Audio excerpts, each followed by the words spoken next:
안녕하세요. 저는 얼마 전에 개차반 같은 시부와 찌질이 전 남편과 이혼하고 혼자 살게 된 40대 초반의 돌싱이에요. 보통 결혼을 할 때 부모도 본다고들 하잖아요. 저는 그런 것들은 중요하지 않다고 생각했거든요. 그런데 그게 제 오판이었다는 걸 처음이자 마지막 결혼을 통해 알게 됐어요. 부모와 자식 간의 관계, 그리고 그 부모의 모습이 자녀에게 미치는 영향이라는 게 생각보다 단순하지 않다는 걸 제 전 남편과 시부를 보며 알았거든요. 저는 남편과 결혼하기 전까지 한 번도 결혼에 대해 긍정적으로 생각해 본 적이 없었어요. 저는 쇼핑몰을 운영하면서 먹고 살 걱정은 없었고, 무엇보다 괜찮은 남자를 만나기 힘들었어요. 여자 혼자 사업을 한다고 하면 꼭 밥상에 숟가락만 얹으려는 남자들이 나타나거든요. 그래서 그런 남자들 다 쳐내고 나니 남자를 못 믿겠더라고요. 그런 면에서 남편은 절대로 제 일에 간섭하려는 행동은 없었어요. 다만 저희 부모님은 시부와 관계가 그리 돈독하지 않았던 남편의 모습을 보고는 저와의 결혼을 꺼려하셨어요. 남편은 시부에게 전화가 오면 받지도 않고 끊어버리고 문자를 봐도 다 그 자리에서 삭제해버렸거든요. 부모를 보면 자식이 보이는 법이다. 보통 어머니가 죽고 없으면 아버지에게 마음이 가는 게 맞을 텐데, 이 정도로 관계가 소원한 거 보면 아버지 될 사람이 나쁜 사람이거나 자식이 어른을 공경하지 않는 사람이라는 뜻이지. 아버지가 그렇게 말씀하셨을 때는 저도 발끈해서 반박했어요. 아버지, 그냥 성격 탓일 수도 있죠. 서로 무뚝뚝할 수도 있고. 부녀가 아니면 몰라도 부자가 아니면, 그리고 나도 시댁이랑 크게 관여하지 않아도 되고 솔직히 나한테는 나쁘지 않은 상황이잖아요. 이때까지만 해도 저는 남편과 시부의 관계가 나쁘다는 것이 저에게는 좋은 일처럼 들렸어요. 주변 친구들에게 시댁 사람들에 대한 이야기를 들을 때마다 난 저렇게 못 산다며 고개를 절레절레 젓고는 했거든요. 그래서 시댁과 관계가 소원한 남편에게 더 마음이 갔던 건지도 모르죠. 그러나 친정 부모님은 아무래도 딸의 결혼이라 신경이 많이 쓰였던 것 같았어요. 이날을 떠올리면 그런 부모님의 걱정이 괜한 걱정이라며 웃으며 넘겼던 제 뒤통수를 한 대 때려주고 싶어요. 다시 돌아간다면 절대로 후회할 선택 따위는 하지 않았을 텐데요. 그러나 저는 그만큼 남편에게 신뢰를 느끼고 있었어요. 그래서 결혼까지 하게 됐고요. 친정은 꽤 잘 사는 편이었고, 다행스럽게도 저는 신혼집에 큰 돈을 들이지 않아도 되는 상황이었어요. 남편과 제 직장에서 가까운 곳에 친정아버지 명의 아파트가 한 채 있어서 결혼 전부터 거기서 살고 있었거든요. 아버지가 도와주셔서 그 집에서 신혼집을 차리게 됐고요. 평수는 넓지 않았지만 남편은 돈 안 들이고 신혼집이 생겼다는 것에 무척 고마워했어요. 그렇게 남편과의 신혼생활이 시작됐어요. 제 나이 40에 홍기를 꽉 채워 결혼한 연상연하 커플에게도 신혼은 즐거운 나날의 연속이긴 했죠. 그런데 그 즐거운 나날은 얼마 가지 못해 금이 조금씩 가기 시작했어요. 남편의 문제라기보다는 시부의 문제 때문이었죠. 시부가 사는 시댁은 저희 신혼집과 가까운 데 있었어요. 결혼 전 남편은 그 시댁에 살고 있지 않았어요. 관계가 그리 좋지 않았던 만큼 남편은 따로 자취를 하고 있었죠. 시댁과 신혼집이 가까웠지만 남편이 시부와 가깝지 않았기에 저도 시부와 그 정도 관계를 유지하게 될 거라고 생각했어요. 그런데 그 생각이 완전 잘못된 거였죠. 시부는 남편이 아니라 제게 연락하기 시작했어요. 세아가, 우리 집에 냉장고가 고장이 나서 뭘 할 수가 없구나. 반찬이 다 쉬어빠져서 이 여름에 보관도 못하고, 수리를 하자니 너무 낡아서 수리가 될지 걱정이고, 사자니 돈이 없고. 남편이 시부의 연락을 다 씹어대니 시부가 저에게 전화를 하는 건 정해진 순서였죠. 그렇다고 제가 시부 연락을 남편처럼 다 무시할 수는 없는 노릇이잖아요. 네, 아버님, 그이랑 상의해보고 연락드릴게요. 일단 남편 이름을 팔고 남편에게 전화를 했죠. 아버님 나한테 연락 오셨어. 시댁 냉장고가 고장났다고 하시는데 어떻게 할까? 당신한테 연락 왔어? 아, 웬만하면 무시하라고 말하고 싶은데 당신 입장도 좀 그럴 테니까 당신이 대충 알아서 해줘. 수리 필요하면 수리해도 되고 사야 된다면 원룸에 들어가는 작은 거, 싼 거 사드려도 되고 어떤 일을 해도 내가 했다고 이야기하면 아버지도 수긍할 거야. 돈 없어서 안 해줬다고 해도 뭐라 하시지 못할 테니까 사실 무시하는 게 제일 좋긴 한데. 남편 말에 저는 생각보다 크게 놀라고 말았어요. 관계가 나쁘다는 것은 알았지만 대놓고 무시하라고 말할 정도로 사이가 나쁜 건지는 몰랐거든요. 그 이야기를 듣는 내내 저는 어떻게 해야 하나 싶었어요. 그래서 일단 저희가 모으고 있던 생활비 통장에서 돈을 조금 빼서 시부에게 작은 원룸형 냉장고를 사드렸어요. 기존에 있던 것도 그것과 비슷한 크기라서 다행이긴 했죠. 시부는 제게 고맙다며 이빨은 칭찬만 해주더군요. 그렇게 사건이 일단락되는가 싶었는데 그 뒤로 시부는 무슨 문제만 생기면 저한테 전화를 했어요. 그럴 때마다 하는 말이 항상 가전이 고장났다는 거였죠. 처음에 사준 냉장고, 그 뒤에 중저가 작은 크기의 TV, 전자레인지까지 벌써 3개의 가전을 저희 생활비로 바꿔드렸어요. 그런데 마지막 전자레인지를 바꾸고 한 달도 안 돼서 또 연락이 왔어요. 아가, 요즘에 황사가 너무 심하구나. 집에 환기를 시킬 수도 없고 너무 갑갑해서 그러는데 공기청정기 하나만 집에 놔줄 수 없겠니? 배도 그렇게 좋지 않은데 나쁜 공기 쐬려니 여간 불편한 게 아니다. 집에서만이라도 깨끗한 공기 맡고 싶은데 어떻게 안 되겠냐? 한마디로 공기청정기를 사달라는 거였죠. 저는 시부에게 말했어요. 아버님, 저희도 요즘에 돈 나갈 곳이 많아서 이렇게 자주 사드릴 수는 없어요. 일단 모아놓은 돈도 거의 다 떨어져서 이번 공기청정기 사는 것도 아슬아슬하네요. 다음부터는 저희도 마련해드리지 못할 것 같아요. 저는 돌려서 말하면 시부가 또 눈치 없이 요구할까봐 일부러 대놓고 앞으로는 사주지 않겠다고 말했어요.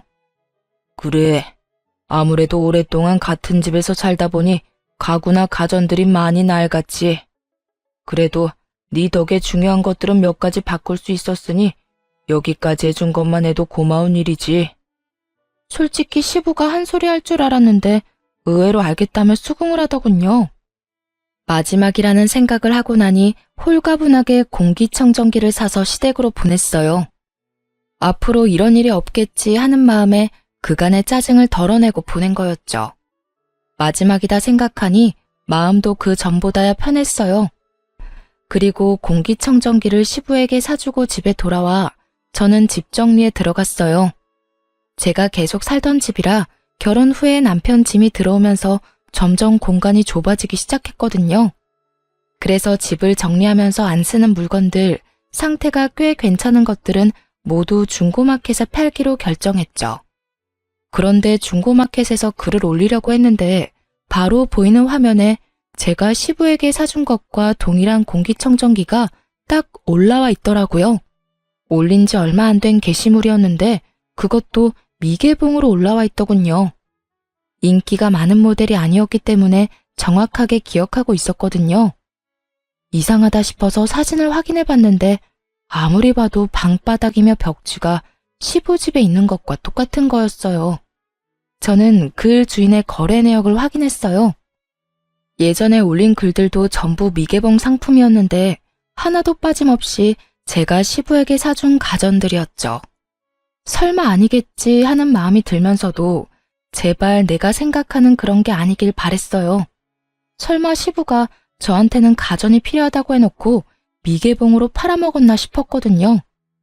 그래서 직장 동료에게 부탁해서 직거래 성사시켰어요. 그리고 동료 대신 직접 제가 거래를 하기로 한 장소로 향했고요. 그곳에는 시부가 떡하니 서 있었어요. 공기청정기를 가지고. 주소 봤을 때부터 확신이 됐어요. 시부 집 바로 앞에 있는 공원이었거든요. 며느라가, 네가 왜 여기 있는 거냐? 시부 표정이 아주 가관이었죠. 게다가 공기청정기를 몸으로 가리려고 시도하는 것을 보니 더 열받았어요. 아버님이야말로 제가 사주신 공기청정기 들고 왜 공원에 나와 계세요? 설마 지금 중고거래 하러 나오신 건 아니죠? 그게 말이지. 내가 원하던 모델이 아니라서 팔아서 다른 거로 사려고 했지 뭐냐. 너한테는 미안한 일이라 내가 말도 안 했어. 자연스레 거짓말을 꺼내더군요. 아버님, 그 말에 책임지실 수 있으세요? 그럼 여태껏 제가 사준 가전들은 집에 얌전히 잘 있겠네요. 아버님 집도 코앞인데 제가 직접 확인하러 가도 될까요? 지금 집에 말이냐? 네, 제가 사준 것들이 잘 있는지만 확인할게요. 제가 진짜 시댁으로 들어가려고 하니 시부가 온몸으로 저를 막으며 땀을 뻘뻘 흘리며 하소연하더군요. 아버님, 거짓말 그만하세요. 제가 사준 가전도 여태껏 다 팔았다는 거 알아요. 중고마켓에 거래 내역 다 나오는데 그건 모르셨나 봐요. 아니, 어떻게 이러실 수 있어요? 저희가 그렇다고 용돈을 안 드리는 것도 아니고. 아이고 며느라가 내가 미안하다. 그래도 너는 돈 많이 벌잖냐. 나는 늙어서 이제 써주는 곳도 없고 일할 곳도 마땅찮으니 돈을 버는 게 없잖아. 늙으니 몸에 힘도 없고 써주는 곳도 없어서 그래. 네가 나 좀 이해해주면 안 되겠니? 시부는 제 눈치를 보며 저 자세로 굽히고 들어오더군요. 그런데 그게 더 얄미운 거예요. 시부는 한 직장에 오래 있지도 못했고 매번 사고쳐서 직장에서 쫓겨났다는 말을 들었거든요. 쫓겨나는 이유는 매번 돈 문제 때문이었고요. 돈을 벌려면 진득하게 일을 해야 하는데 그걸 못하고 가불이나 하고 성실하지도 못하니 매번 쫓겨나는 게 일상인 거죠. 그리고 그런 사람이었으니 이렇게 며느리 뒤통수를 치는 거였죠. 이해를 하고 말고를 떠나서 이건 신뢰의 문제잖아요. 돈을 마련하려고 저한테 거짓말을 몇 번이나 하신 거예요. 제가 얼마나 기가 막히는지 아시기는 하냐고요. 앞으로 이런 거 사드릴 생각 없으니 물건 사달라고 저한테 연락하지 마세요. 저희 남편한테 전화해서 용건 말씀하시고요. 누구는 돈이 남아 돌아서 사준 줄 알아요? 남편이야 어떻든 저라도 시부와의 관계를 좋게 만들어 보려고 했는데 결국 모든 것이 와르르 무너져 버렸어요. 그리고 시부가 들고 있는 공기청정기를 가져오며 말했어요. 어차피 필요 없는 물건이라고 했으니 제가 다시 환불할게요. 미개봉에 상자 안에 그대로 들어가 있으니 환불하기도 쉽겠네요. 아가, 그건 놔두고 가야지.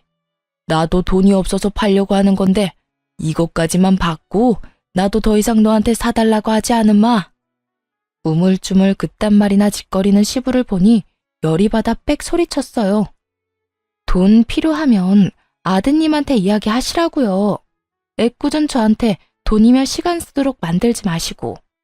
그리고 매달 용돈도 드리고 연금도 나오시잖아요. 공과금도 남편 앞으로 날아오는데 그렇게 치면 저희가 얼마나 많은 돈을 대신 내드리는지 알고는 있으세요? 결국 참지 못하고 폭발한 제 말에 시부가 입을 꾹 다물더군요. 저는 낚아채듯 시부 손에서 공기청정기를 가져와 다시 차에 실었어요. 간다는 말도 없이 차에 물건만 실어 집으로 향했죠. 가는 내내 어이가 없고 열이 받아서 남편에게 전화했어요. 여보, 아버님이 오늘 내가 사드린 공기청정기 중고거래하다가 나한테 딱 걸렸거든? 아버님 도대체 왜 그러신데? 돈을 적게 드리는 것도 아닌데 왜 이렇게 사람 뒤통수를 치시는 거야? 거짓말을 왜 자꾸 하시는 거냐고. 아버지가 또 그랬어? 내가 할 말이 없다. 그렇다고 내가 당신한테 아버지랑 관계 끊으라고 할 수도 없고. 아버지가 좀 그래. 돈도 밝히시고 잔머리도 좀 굴리시는 편이지. 그래서 내가 연락을 안 받는 건데 당신한테 연락을 할 줄은 몰랐어. 사실 나한테도 몇 번이나 문자로 집 싱크대며 세면대며 고장났다고 연락 많이 왔거든. 내가 다 읽고도 무시했더니 당신한테 연락했나 봐. 처음부터 시부가 어떤 사람인지 왜 아버지 연락을 무시하는지 자세히 설명해줬더라면 저도 시부에게 당하지는 않았을 거예요. 물론 처음 한두 번이야 며느리가 시부에게 해줄 수 있는 일이었지만 그마저도 시부에게는 저에게 사기를 친 거나 마찬가지인 일이잖아요. 제가 물어볼 때는 아무것도 아니라며 설명해주길 꺼려했던 남편이 제가 당하고 나서 이런 이야기를 하는 게 참 답답하고 짜증이 나서 한마디 했어요. 그런 거면 미리 말을 해줬어야 알지. 당신만 알고 있으면 어떡하냐고. 내가 가전 사다가 시아버지한테 드릴 때도 당신 그냥 멀뚱멀뚱 지켜보고만 있었잖아. 나한테 한 번쯤은 의심해보라는 말 정도는 할 수 있었던 거 아니야? 솔직히 몇 번이나 내가 당신한테 이야기했는데 당신은 알아서 하라고만 했잖아. 아, 일단 알겠어. 앞으로 나 아버님 연락 안 받을 거고 받더라도 다 당신한테 넘길 테니까 그렇게 알고 있어. 저의 선의가 사기로 돌아왔다는 것에 너무 화가 난 저는 남편에게도 큰 실망을 했어요. 그리고 시부의 요구를 더 이상 들어주지 않도록 연락 자체를 차단하겠다는 제 말에 남편은 긍정도 부정도 하지 않았죠. 다만 그날 집에 가서도 불편한 기색을 숨기지 않았더니 남편도 제 눈치를 실실 보더군요. 그 뒤로 시부 연락을 몇 번 무시했더니 저한테 연락은 더 이상 오지 않았어요. 다만 남편에게 더 많은 연락이 간 모양이었어요. 저야 속 편해졌으니 시부에 대한 생각은 더 이상 하지 않았어요. 결혼하고 1년도 안 되어서 이런 일이 벌어져서 솔직히 화도 많이 났지만 그래도 더 이상 연락을 안 하게 됐으니 다행이라고 생각하기로 했어요. 초반에 잘 끊어냈다 싶었죠. 그렇게 몇 달간 참 조용한 시간이 흘렀어요. 시부에게 연락이 없으니 그냥 제 생활만 하면 돼서 마음도 편하고 좋았거든요. 그런데 그 평화로운 시간은 모르는 번호에 연락 한 통으로 다시 와장창 무너졌어요. 저는 폰이 2대가 있어요. 한 대는 개인적으로 사용하는 폰이었고 한 대는 사업용으로 사용하는 회사 폰이었죠. 그리고 회사 폰으로는 모르는 사람들 연락도 자주 오는 편이었어요. 여느 때와 다름없이 모르는 연락처로 온 번호를 받았더니 어떤 중년 남자의 목소리가 들렸어요. 혹시 전화 받으신 분이 이종길 씨 며느리 되십니까? 시부 이름을 대는 남자 목소리에 저도 깜짝 놀랐죠. 예, 제가 며느리 되는데 누구세요? 아, 저는 이종길 씨하고 사고가 난 사람인데요. 이종길 씨가 자전거를 몰고 오다가 저를 치었어요. 자전거 전용 도로도 아니고 갑자기 골목에서 튀어나와서 사람을 치는데 병원에 가야 해서 합의금이라도 받으려고 하니 돈이 없다면서 자식들한테 연락하라고 하지 뭡니까? 아들은 전화해도 한 통도 받지를 않으니 결국 며느님한테 연락한 겁니다. 시부가 자전거로 사람을 쳤다기에 깜짝 놀라서 말했어요. 몸은 괜찮으세요? 이를 어째. 일단 저희 아버님 좀 바꿔주시겠어요? 그래, 나다. 이런 일로 연락해서 미안하구나. 다짜고짜 미안하다는 말을 꺼내는 시부에게 제가 말했죠. 아버님, 사고 난 거 어떻게 하기로 하셨어요? 상대방이 많이 다쳤나요?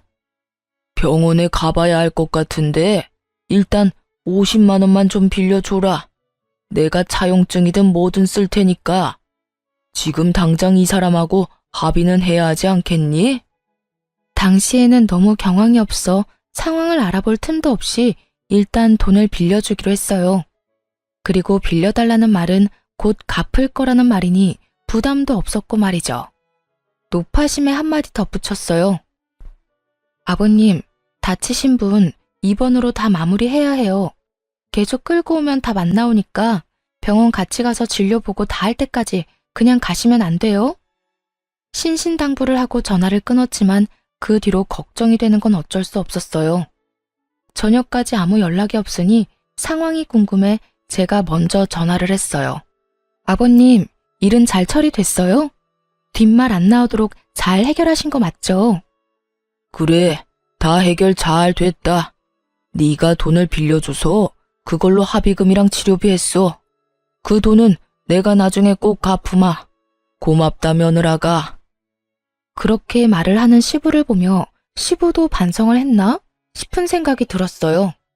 게다가 자전거로 친 사람이 생각보다 상태가 괜찮다는 말에 안도의 한숨을 내쉬었죠. 경황이 없고 너무 놀랐지만 잘 해결됐으니 말이에요. 그런데 그 한 달 뒤 이번에도 모르는 사람에게 전화가 왔어요. 상대방은 전화를 한 시점부터 이미 화가 나 있었어요. 여보세요? 이종길 씨 가족이요? 네? 네, 맞는데 누구세요? 아니, 멀쩡히 주차된 차를 자전거로 박아서 엉망을 만들었잖아요. 이거 어떻게 책임지실 거예요? 아들은 전화 안에 받지도 않고. 이거 다 고치려면 못해도 100만 원은 넘게 나올 텐데. 그쪽 시아버지라는 사람이 돈 못 주겠다고 버티고 있으니 내가 답답해서 가족한테 연락한 거요. 또 사고 소식이었어요. 이번에는 자전거로 주차된 자동차를 박았다고 하더군요. 결국 이날도 150만 원을 시부에게 빌려줬어요. 시부는 절대 돈을 달라고 하지 않았어요. 빌려달라고 했을 뿐이지. 그러니 뭐라 할 수도 없고 괜히 짜증나고 열받는 마음에 남편에게 전화해서 화냈어요. 여보, 아버님이 자전거 타고 다니면서 여기저기 사고 엄청 내고 다니는 거 당신 알아? 뭐? 그런 일이 있었어? 나야 모르지. 전화는 안 받았으니까. 그리고 요즘에는 나한테 연락도 안 오시던데. 모르는 번호로 연락 한 번도 안 왔어? 당신한테 전화했었다는데? 당신이 전화 안 받아서 나한테 전화하는 거라고 그랬는데? 그 말을 들으니 더 화가 났어요. 당연히 이런 일이 생기면 아들한테 연락하는 게 정상이잖아요. 이 시부는 아들한테는 씨알도 안 먹힐 걸 알고는 저한테만 연락을 한 거예요. 아버님이 나한테 빌려가신 사고 합의금만 200만 원이야. 그거 분명히 빌려달라고 해서 빌려드린 거고.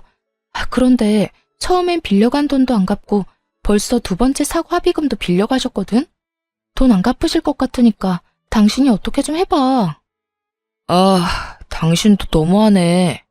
돈도 잘 벌면서 그 정도도 못해줘? 너도 가만 보면 사람이 인정머리가 없어. 뭐? 아버님 무시하라고 한 사람이 누군데 이제 와서 인정머리 타령이야. 그래서 가정 갖다 팔아버린 건 안 돌려받았잖아.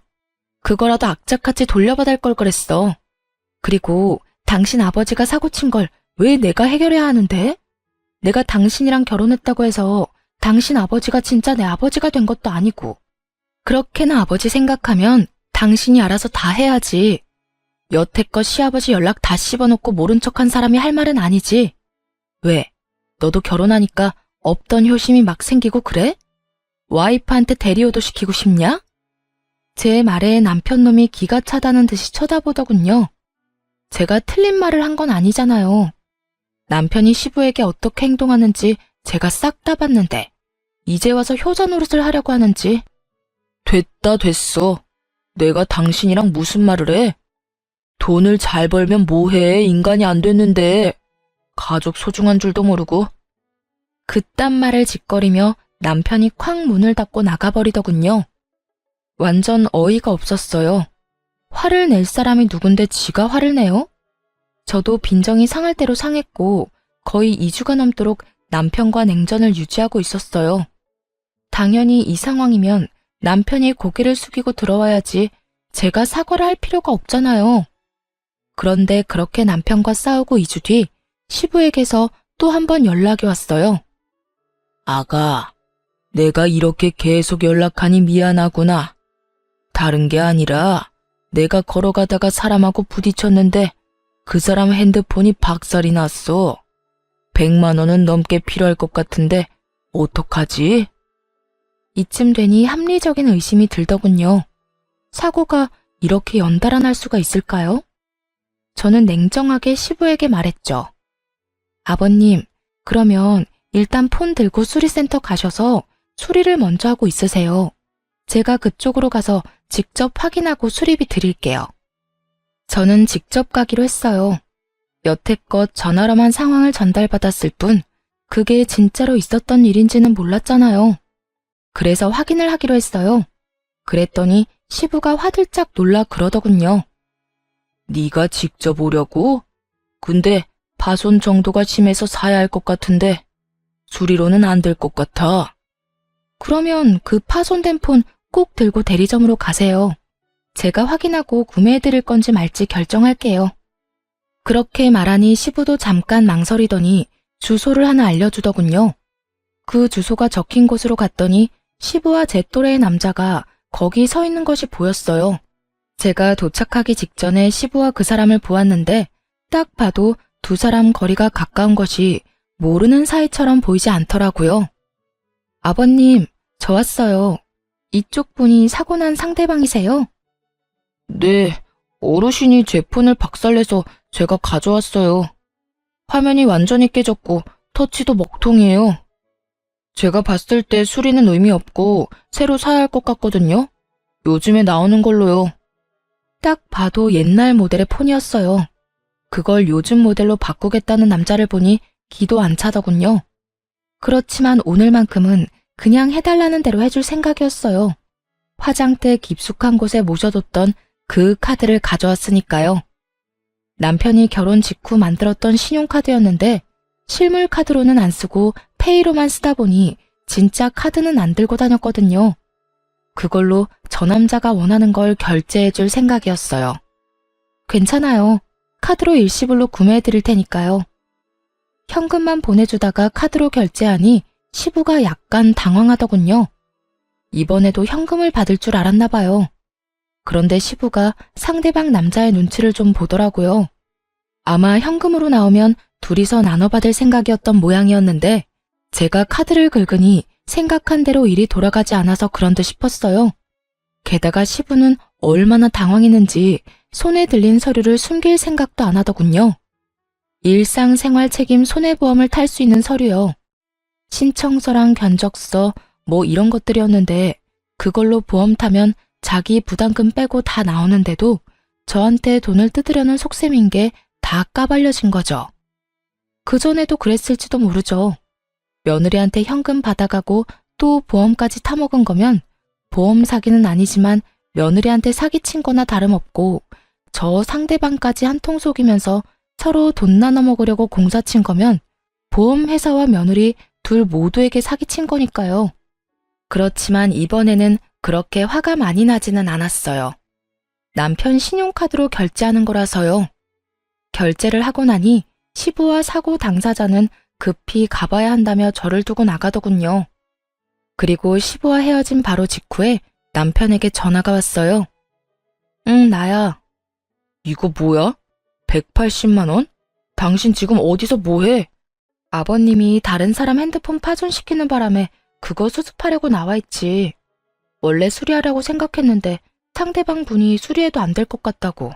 새로 사야 할 것 같다고 해서 내가 당신 카드로 결제했어. 왜? 문제 있어? 아니, 그걸 왜 내 카드로 사는데?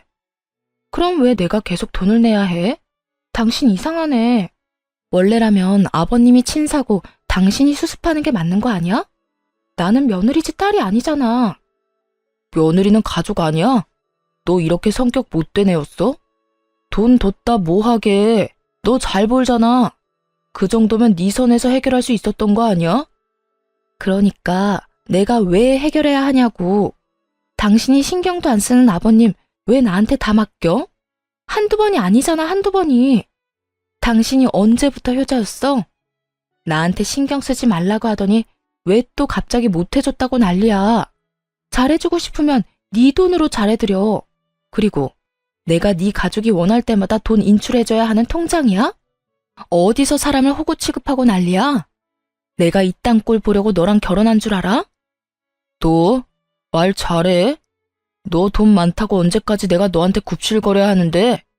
이런 식이면 나 너랑 못 살아. 굽실거린 적 없던 남편놈이 있단 말을 꺼내니 진짜 기가 차서 열이 얼굴로 확 오르더라고요. 살지 마. 누구는 이렇게 살고 싶겠어? 그리고 네가 언제 나한테 굽실거렸어? 이런 식이면 못 산다고? 내가 할 말이다 이놈아. 해 이혼. 뭐하러 눈치 보고 있어? 말 한 번 잘 꺼냈네. 네가 안 하면 내가 그 말 하려고 했는데 잘 됐네. 내 눈이 병신이었지. 어디서 이런 인간이랑 결혼을? 결국 화를 못 참은 제가 남편놈 말에 이혼을 하자고 선언하고 전화를 확 끊어버렸어요.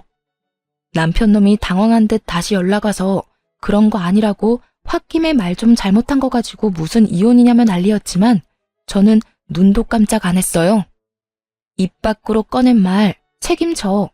나랑 못 살겠다며. 나도 네 의견 존중한다니까. 한 입으로 두말하지 말고 그냥 네가 원하는 대로 해줄게. 그리고 오늘 집에 들어오면 당장 짐 싸서 나가.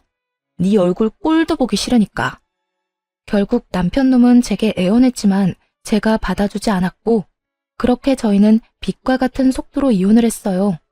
결혼한 지 1년도 안 되어서 이혼한 거죠. 결혼 기간이 짧아서 이혼도 빠르게 됐어요. 나눌 것도 없었고 서로 가져온 만큼 가져갔죠. 그렇게 이혼하는 동안 다행인지 불행인지 시부는 연락을 한 번도 안 했고, 저는 당연히 시부가 우리 이혼에 대해 알게 됐기 때문에 연락이 안 오는 거라고 생각했어요. 그런데 이혼이 다 된 후에 시부에게서 전화가 한 통 왔어요. 이혼을 했는데 전화를 할 정도면 뭔가 큰일이 있어서 그런가 싶어서 전화를 받았는데 시부가 굉장히 급한 목소리로 용건부터 건네더군요. 아가, 내가 급해서 그러는데 돈 좀 빌려줄 수 없겠냐? 아들 녀석이 전화를 안 받아서 그래. 내가 실수로 외제차를 박았는데 차주가 500만 원이나 달라고 하네. 너도 알다시피 내가 그 큰 돈이 어딨냐? 내가 믿을 사람이 너뿐이라 그래. 가족 좋다는 게 뭐냐? 이럴 때 돕는 거지. 내가 꼭 그 돈 갚아줄 테니까 한 번만 더 도와다오. 응? 말하는 이야기를 들어보니 저희 부부가 이혼했다는 것도 전혀 모르고 있는 눈치였어요. 그때 저는 좋은 생각이 났어요. 아버님, 제가 예전에 빌려준 돈 200만 원이요. 그것도 빌려가시고는 안 갚으셨잖아요. 그거 먼저 갚아주지 않으시면 더 이상 돈은 못 빌려드려요. 여태껏 빌려준 돈도 갚지 않는데 제가 뭘 믿고 500만 원이라는 큰 돈을 빌려드려요? 앞에 빌려준 거 갚으시면 또 모를까. 200만 원을 갚으라고? 당장 돈이 없어서 전화를 했는데 돈을 내놓으라니. 못 갚으실 것 같으면 저도 500만 원은 못 빌려드려요. 그럼 전화 끊을게요. 아, 아니다. 내가 지금 200만 원 보낼 테니 그거라도 빌려다오. 시부는 얼마나 급했는지 허둥지둥 제 계좌로 그때 빌려간 200만 원을 보냈더군요. 저는 돈이 들어온 걸 확인하고 돈부터 다른 계좌로 보냈어요. 급했는지 시부가 다시 전화와서는 한 번 더 저를 재촉하더군요. 지금 돈 보냈으니까 확인해보고 500만 원 지금 당장 보내주거라. 차주가 지금 당장 돈 안 내놓으면 집에 가지도 못하게 할 판이라. 그런데 제가 가만히 생각해보니까 500만 원은 못 빌려드릴 것 같네요. 솔직히 아버님이 저 뒤통수 치신 게 한두 번은 아니시잖아요. 뒤통수라기보다는 거의 사기 수준이었는데. 그러니까 500만 원은 알아서 하시거나 제 전남편하고 이야기하세요. 뭐? 지금 무슨 말을 하는 거야? 전 남편이라니. 저희 이혼했어요. 아버님 덕분에요. 여태껏 그것도 모르셨어요? 그래도 이 기회에 서로 주고받은 돈 확실하게 정리하게 돼서 다행이다 싶어요. 그러니까 이 연락처 바꿀 거니까 연락하지 마시고 돈 써야 할 일 있으면 아들한테 연락하세요. 남의 귀한 딸에게 빨대 꽂지 마시고요. 저는 그렇게 말하고 전화를 탁 끊어버렸어요. 길게 할 말도 없었어요. 솔직히 이번에도 저한테 사기치려는 것처럼 보였거든요. 돈도 다 정산했겠다. 굳이 무슨 이야기를 더 할까요? 그런데 시부는 저한테 하고 싶었던 말이 많았는지 계속 전화를 하더군요. 스팸을 걸었더니 이번에는 모르는 번호로 계속 전화질을 했어요. 몇십 통을 연달아 전화하는 시부를 보며 저는 무음으로 폰을 내버려뒀어요. 그런데 시부의 연락들 사이로 전남편의 전화가 왔더라고요. 저는 전남편 속이라도 긁을 생각으로 전화를 받았죠. 무슨 일이야? 당신 우리 아버지한테 돈 뜯어갔어? 당장 아버지한테 돌려드려. 부자가 쌍으로 웃기네. 넌 네 아버지가 돈 뜯긴 것만 생각하고 내가 뜯긴 건 생각도 안 하지? 맨 처음에 내가 빌려준 거고 그거 돌려받은 거야. 정당한 거래였거든? 뭘 알고나 말하던지. 아무것도 모르는 놈이 더 시끄럽지? 지금 당신이 무슨 짓 저지른 건지는 알아? 아버지 지금 큰일 나게 생겼어. 진짜 외제차 사고 낸 것도 문제인데 차주가 조직폭력배 같아. 아버지한테서 못 받으면 아들한테 받겠다면서 지금 나한테도 협박 문자고 난리 났어. 이런 식이면 당신도 무사하지는 못할 거라고. 이보세요. 나 당신이랑 남남인 사람이야. 애라도 하나 있었으면 또 모를까. 애도 없는 우리 사이가 찢어지면 그냥 남인 거지. 나한테까지 오면 나는 경찰에 신고하면 그만이야. 내가 잘못했어? 당신 가족이 잘못한 거지. 관련 없는 사람이고 남보다 못한 사이인 거 알면 쓸모 없어서라도 나한테 올 일 없으니까 신경 꺼. 진짜 당신 왜 이러는데? 나 죽는 꼴 보고 싶어서 그래? 아무리 남이라도 한때는 같이 산 사람이잖아. 애원하는 전 남편 목소리에 제가 코웃음을 쳤어요. 같이 산 게 뭐가 대수라고? 너야말로 나한테 왜 이러는데? 네가 죽든 말든 내가 뭔 상관이냐고. 돈 200만 원 돌려받은 건 정당한 거야.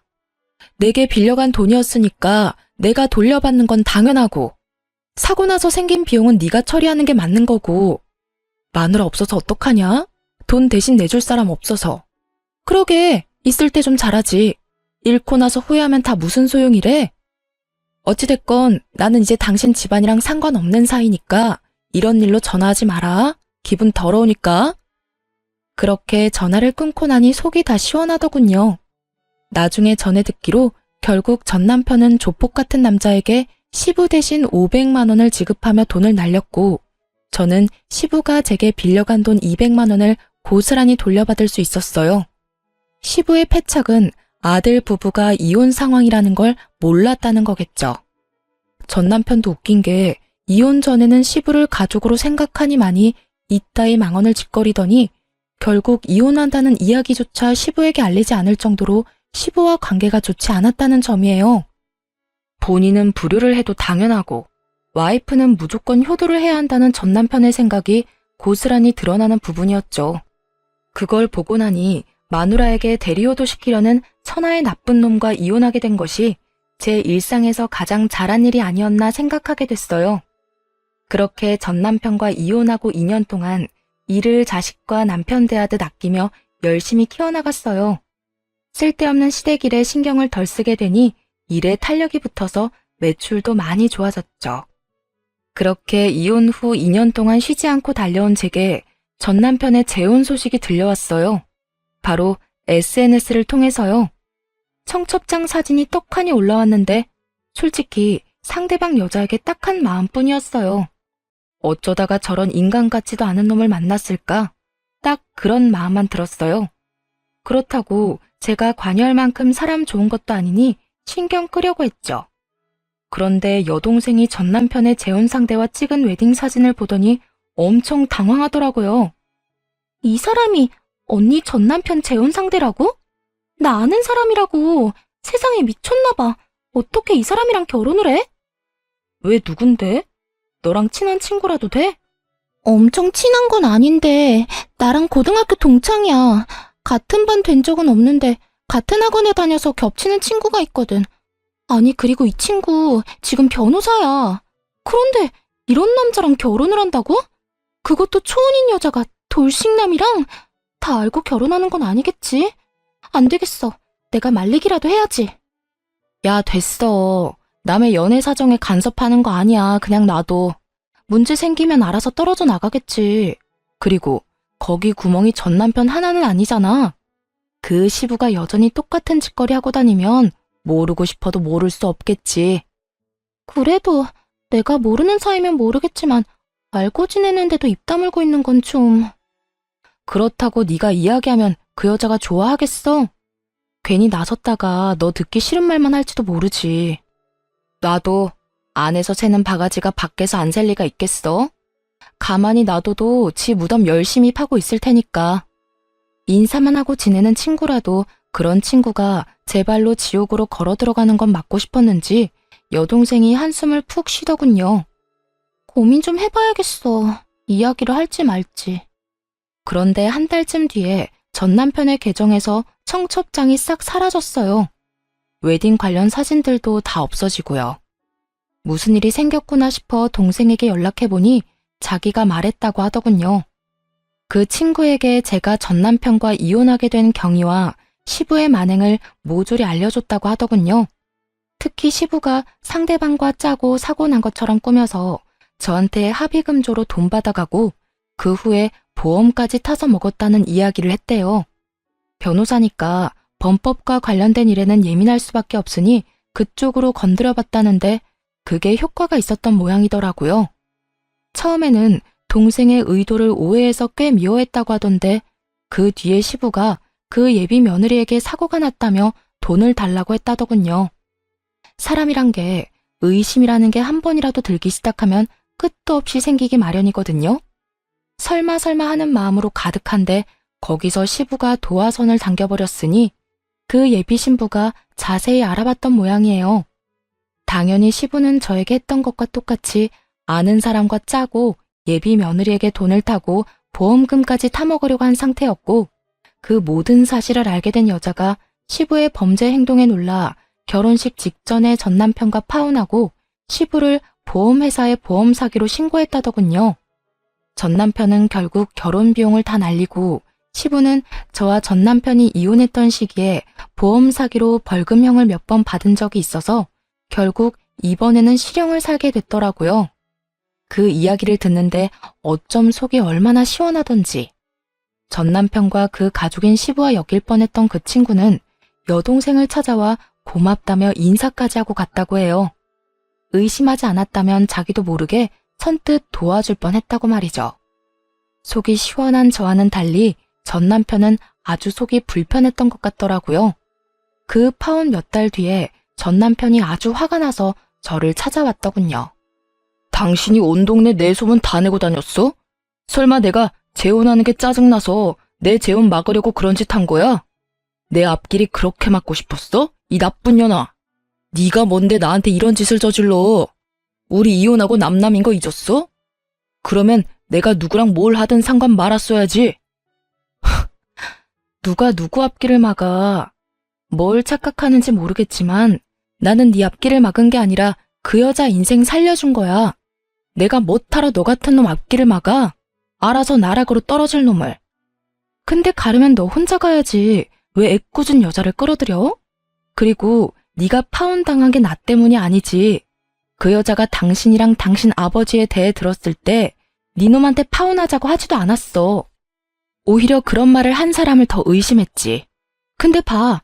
결국은 당신 아버지가 한 건 했잖아. 돈이 얼마나 궁했으면 결혼 전에 예비 며느리한테 사고 쳤으니 돈 달라고 했겠어. 그 이후에 그 여자가 뒷조사한 건 몰랐나 보네? 너 그걸 말이라고 왜 그런 말을 그 사람한테 했냐고. 그거 명예훼손 모욕죄 그런 걸로 너 소송 걸 거야? 걸어! 명예훼손이랑 모욕죄 최소 성립 요건도 모르는 놈이 어디서 잘난 척은? 소송하고 싶으면 해. 누가 문제 있는지는 법원에서 가려주겠지. 근데 그 전에 이 물건은 좀 가져가. 당신 아버지 우리 집으로 자꾸 편지 보내는데 완전 짜증나거든? 저는 전 남편에게 하얀 편지 봉투 더미가 담긴 봉투를 거칠게 건넸어요. 아, 처음 알았는데 당신 아버지 좋은 데 가셨더라? 그런데 우리 이혼했다고 말했는데도 우리 집으로 편지 넣으시던데 앞으로 이 편지 반송시킨다고 전해줘. 그리고 그렇게 중요하고 효도하고 싶은 아버지면 좀 잘해. 도대체 뭐 하느라 아버지 뒤치다거리도 못해? 전 남편은 시부의 편지를 한 통 꺼내 읽고는 분을 사귀지 못하고 얼굴이 벌겋게 달아올랐어요. 제가 읽었던 것과 똑같은 내용이 적혀 있었죠. 당장 영치금부터 넣어달라며 자식이 된 도리로 아비가 이렇게 힘든데 돈 한 푼 안 넣어주는 건 어디서 배워먹은 버르장머리냐고 그렇게 쓰여 있었거든요. 몇 건이나 되는 보험 사기로 징역형 살고 있는 주제에 아주 당당하게 영치금을 바라는 시부와 그런 시부의 편지를 보고 열불이 난 전 남편을 향해 저는 한바탕 웃어줬어요. 너 얼굴 완전 홍당무됐어. 이혼 전에는 한 번도 볼 수 없었던 얼굴인데 보고 있으니까 너무 웃기네. 그러게, 잘 좀 하지 그랬어? 하긴, 너 잘하긴 했잖아. 남의 돈으로 효도하는 거. 왜? 애써서 잡아뒀던 능력 좋은 예비 신부가 사라지니까 효도 같은 건 생각도 못하겠어? 그러게 좀 작작하지 그랬어. 네가 네 아버지하고 연락을 아예 끊고 살면서 아버지 문제 오픈하고 해결하려 노력했다면 이런 일까지 벌어지지는 않았을 거야. 다 네가 만든 상황이니 어쩌겠어. 그냥 너희 아버지 원하는 대로 영치금이나 듬뿍 넣어줘. 어차피 결혼하려고 모은 돈도 있을 텐데 그걸로 아버지 돈 넣어드려. 효도해야지. 안 그래? 이 인간이 진짜 정신이 나갔나? 왜 이딴 편지를 이쪽으로 보내서 사람 쪽팔리게 만들어? 아, 너무 웃겨서 배 아프네. 우리 이제 여기서 다 끝난 거야? 나는 더 이상 너하고 관련된 거 하나도 안 남겼거든.